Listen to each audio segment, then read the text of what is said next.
আশা করি আপনারা প্রত্যেকেই ইডাব্লিউএস সার্টিফিকেট সম্পর্কে শুনেছেন। বিশেষ করে যারা কম্পিটিটিভ এক্সামের জন্য প্রস্তুতি নিচ্ছেন বা যাদের এসসি এসটি ওবিসি কোটা আছে বা রিজার্ভেশন রয়েছে বা বিভিন্ন সার্টিফিকেট রয়েছে, তারা অবশ্যই ইডাব্লিউএস অর্থাৎ ইকোনমিক্যাল উইকার সেকশন সম্পর্কে শুনেছেন। কিন্তু এখানে কিছু জটিল প্রশ্ন রয়েছে, অনেকের কনফিউশন রয়েছে। আজকে সেই সব নিয়েই পরিষ্কারভাবে কথা বলবো। যদি আপনি এই ইডাব্লিউএস সার্টিফিকেট করতে চান, আপনাকে কি কি পদক্ষেপ নিতে হবে, কি কি ক্রাইটেরিয়া ফলো করতে হবে, সব কিছু কিন্তু বিস্তারে আলোচনা করব। তো এখনও যদি আমার এই ফেসবুক, ইনস্টাগ্রাম এবং ইউটিউবটিকে ফলো সাবস্ক্রাইব না করে থাকেন, এখনই সেটি করে নেন এবং দেখতে থাকুন। ইডাব্লিউএস ফুল ফর্ম হলো ইকোনমিক্যাল উইকার সেকশন। এটি একটি সার্টিফিকেট যেখানে আর্থিকভাবে দুর্বল পরিবারদের বা আর্থিকভাবে দুর্বল কোনো ক্যান্ডিডেট যদি জেনারেল ক্যাটাগরির মধ্যে হয়, তাহলে তাদের এই সরকারি শংসাপত্র বা রিজার্ভেশন সার্টিফিকেট কিন্তু অ্যাপ্লিকেশন করতে পারেন এবং এটি পেলে আপনি যে কোনো পরীক্ষায় সরকারি বেসরকারি জায়গায় সেখানে 10% রিজার্ভেশন কিন্তু আপনি সহজে পেয়ে যাবেন। এবং এই ইডাব্লিউএস সার্টিফিকেটের জন্য আপনাদের কিছু নিয়ম ফলো করতে হবে। সেগুলো কি কি একটু ভালোভাবে শুনে নিন, আপনাদের কাছে সহজ হয়ে যাবে ব্যাপারটা।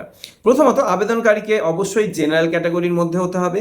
এসসি এসটি বা ওবিসি শ্রেণীর আবেদনকারীরা কিন্তু ইডাব্লিউএস এর জন্য যোগ্য নয়। আপনার একটা রিজার্ভেশন ক্যাটাগরি থাকলে কিন্তু ইডাব্লিউএস পাবেন না। দ্বিতীয়ত, পরিবারের মোট বার্ষিক আয় 8 লক্ষ টাকার কম হতে হবে। মানে আপনার যতগুলো ফ্যামিলি মেম্বার আছে, সে বাচ্চা থেকে বুড়ো যেই থাকবে সবার কিন্তু আয় এখানে হিসেব করা হবে। এবার বলি, যেখানে বেতন, ব্যবসা, কৃষি, পেশা সব ধরনের আয় একসঙ্গে ধরা হয়, এগুলোর উপরে কিন্তু বিবেচনা করা হবে। তৃতীয়ত, পরিবারের নামে নির্দিষ্ট সীমার বেশি সম্পত্তি থাকা যাবে না। যেমন কৃষি জমি 5 একরের বেশি কিন্তু থাকা যাবে না। আবাসিক ফ্ল্যাট 1000 স্কোয়ার ফুটের বেশি থাকা যাবে না।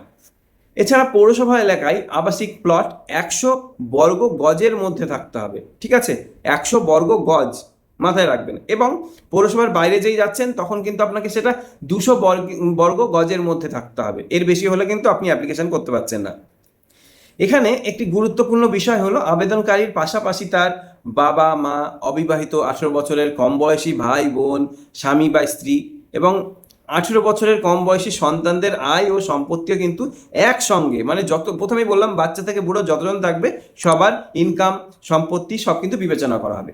পশ্চিমবঙ্গে এই ইডাব্লিউএস সার্টিফিকেটের জন্য অস্কার পোর্টালের মাধ্যমে কিন্তু আপনারা অ্যাপ্লাই করতে পারেন, যেখানে Aadhaar card, voter card, PAN card এবং জমির সব কিছু তথ্য আপনাদেরকে এখানে জমা দিতে হবে।